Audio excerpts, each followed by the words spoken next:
Hi, how are you? I thought that I talk to you today about War and Peace, the book of Leo Tolstoy that was written in 1860s.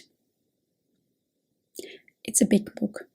It's about 1,500 pages long, but it's usually printed in two different parts. The translation that I did read, I think, was 1,800 pages. It depends because there are multiple variations of the book, but nevertheless the root is the same. The book describes about events that took place in the beginning of 1800s when Napoleon tried to invade Russia. And it tells the events through 5 different families. So whenever something happens, one of them or 2 of them or many of them is in some particular place and tells about it. Tolstoy took about something from 7 to 10 years to complete the book, and it's quite accurate. So if you Google the battles or the persons that were in charge, they are real people. They are real battles. They are real history.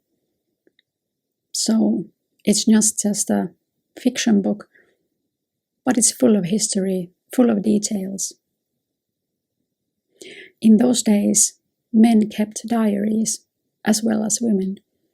So I can only assume that part of the research was not just the writings of historians, but about these diaries that people kept.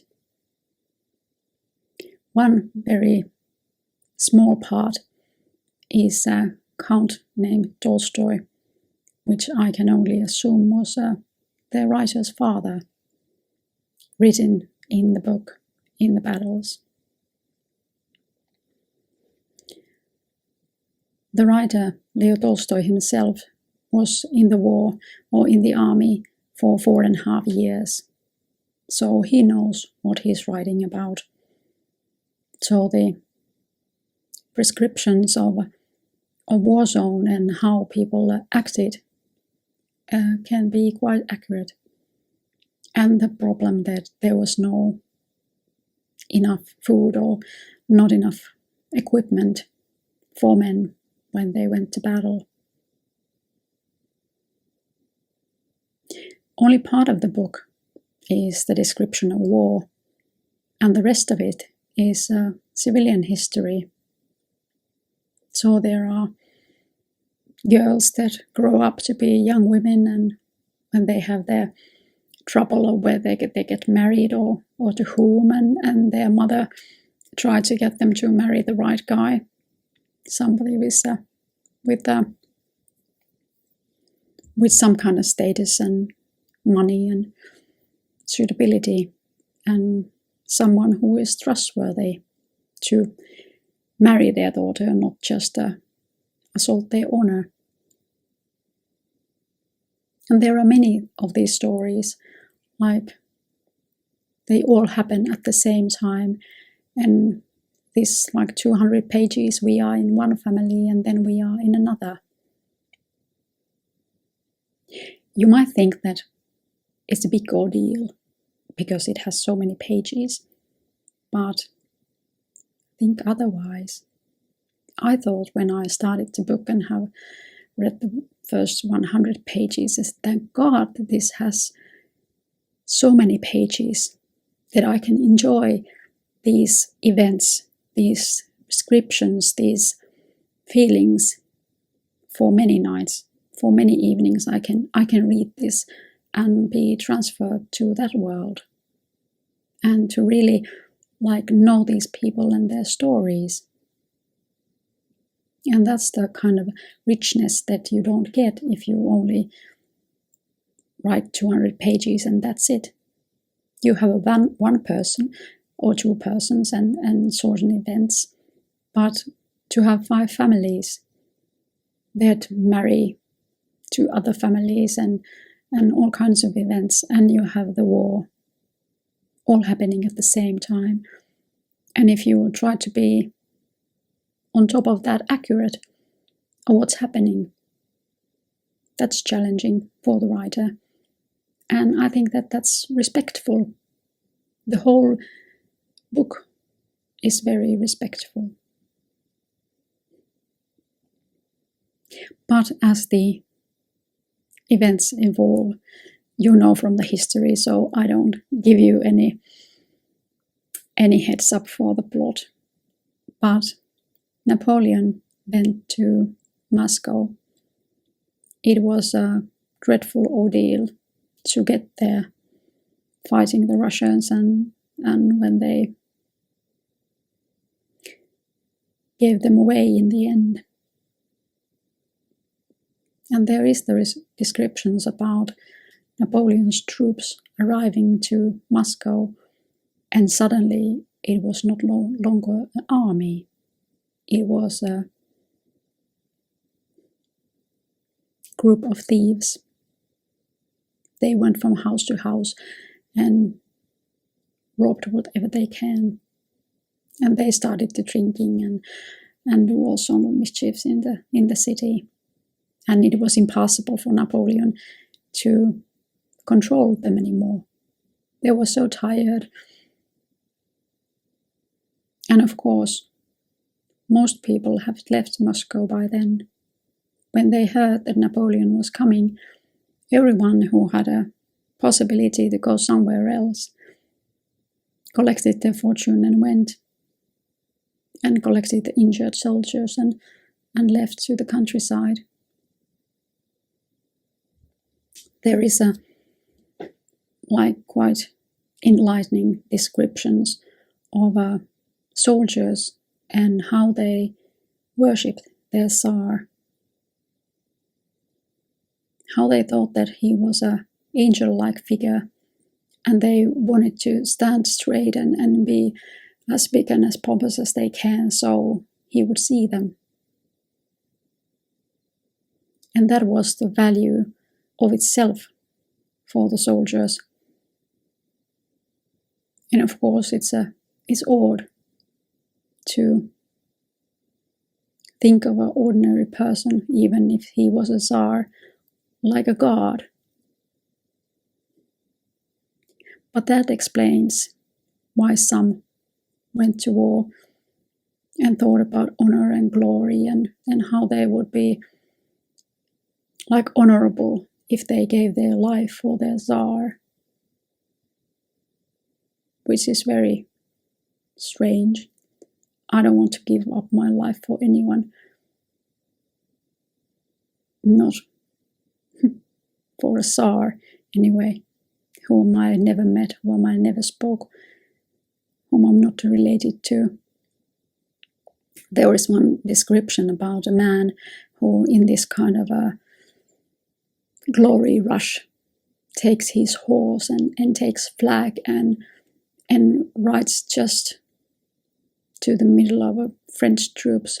Of course, in the halfway he gets shot and then lies down in the ground, and his horse continues, and he looks at the sky and he doesn't understand that he has been shot and would probably be killed or be dead. But, well, he didn't. Not then. And then there were those men who wanted to be on the barracks and in the army. They didn't want to go home. When they went home, they just waited for the chance to get back. They didn't want to be in a household with their wife and with their mother and with their father and all the relatives and maybe children. They just wanted to go back to the order, back to the world of men. And it was very enjoyable to read those different kind of descriptions. Some wanted to be in the barracks, somebody wanted to be in the army. and some didn't. Some just waited for the moment to get back so that they could ask the girl of their dreams to marry them and then start living family life. And then there were thieves and those who benefited from the war. They sold and bought horses and everything that was available. They looted the houses where they went by. Even Russian soldiers, it was obvious that they robbed Russian people. So it was not so honorable in all the parts. But there is a lot of sort of growth stories about women too, how they start being a girls or being young boys, and how the era of the war makes them mature.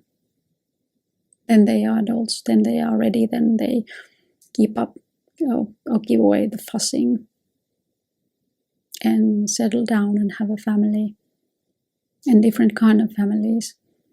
Ones that are very understanding parents with their children, and ones that have really strict discipline and their children are afraid of their father. With this expected something of 2,000 pages, there is a lot of things happening, a lot of feelings described. Of course, Tolstoy describes the society as it is. These are all upper class people. Their peasants are only described from the far. Their ideas or their thoughts are not described, but these are all upper class people. So they have their townhouses and they have their farms and they have their worries of who to marry their daughters to. There was some hint that part of it was based on Tolstoy's wife, who tried to figure out how to arrange the future for their 7 children. But I have always resented that kind of a idea that somebody tells what the writer thought when he wrote this and that, and how do we know? For God's sake, he has been dead for 100 years. I don't know what he meant, and I don't try to analyze the book. I just read the story as it is and enjoy, and try to really figure out how did people live them. It's easy to know the basics, but to really get to understand how did they think.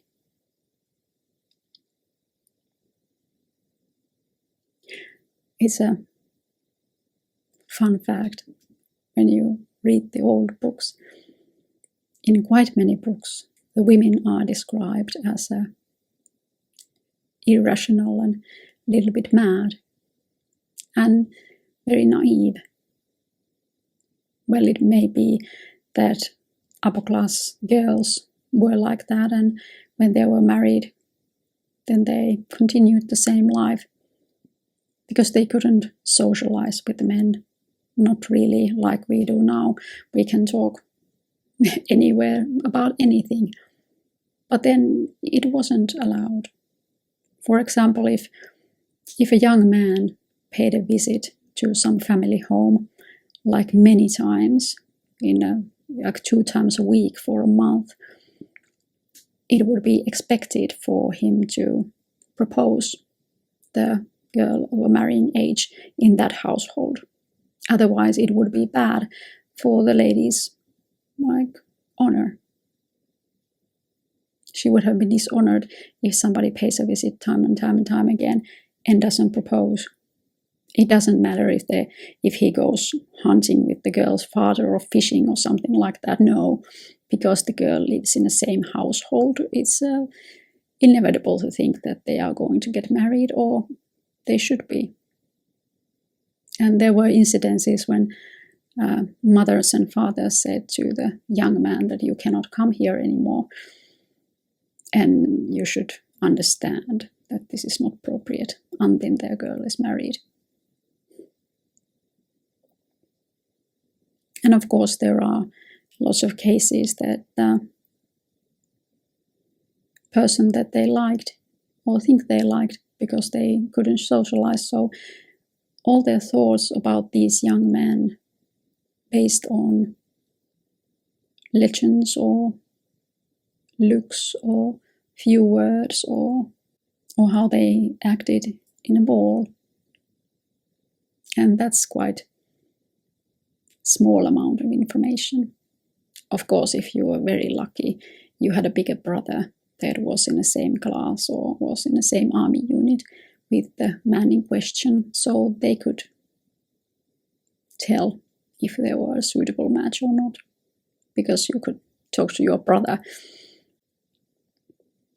There are many movies from this book, but they do not do justice to this. There is no enough hours in those movies to describe even a fraction of the happenings that is in this book or events. And there is like stories of joy, of happiness, of content. And then there are stories about desperation, madness, and grief, about death. There are few descriptions of people dying that are really somehow touching. For example, the story of this man that few days before he dies, he gets the notion that he is going to die. The death is behind his door. And it was very realistic. I could fully believe that you can get that kind of notion. And the characters are very finely built. This is I have read many books that are really magnificent. And this is one of them. I think I have to make a list to go with this kind of book reviews. So every time I talk to you about another book, I add it to the list and to the right place. Now I've always talked about these 4 books of Tolstoy, so I can put these in order, which was the best, I think, and which was the least favorite. I don't regret reading any of them. They were good. I didn't, like I told you, if I read 50 pages and it's not humoring me, then I stop. There wasn't any question in any of these. Rain or shine, I would read them through. But in this book, because it's so long and it's on its own world, I recommend that you don't take big pauses. If you don't read every night, don't skip but a day or two, but not longer time, because then you don't have a hang of it anymore. Then it starts to shadow in your mind. It was odd that at the same time that I was reading this book, I went to see the movie about Napoleon that was somewhat criticized, and there was the same battles that are described in this book, but they are described very differently. So if you want to know about history, this is much more in-depth than the Napoleon movie. Of course, I myself was a little bit annoyed because I remembered about history that much that is not accurate to combine different characters to the film. It's not appropriate, not when you are talking about a man who is one of the most influential in Europe. He was a powerful man, nobody cannot deny that. But nevertheless, this is a war book. It's placed in the environment and in the years of the war.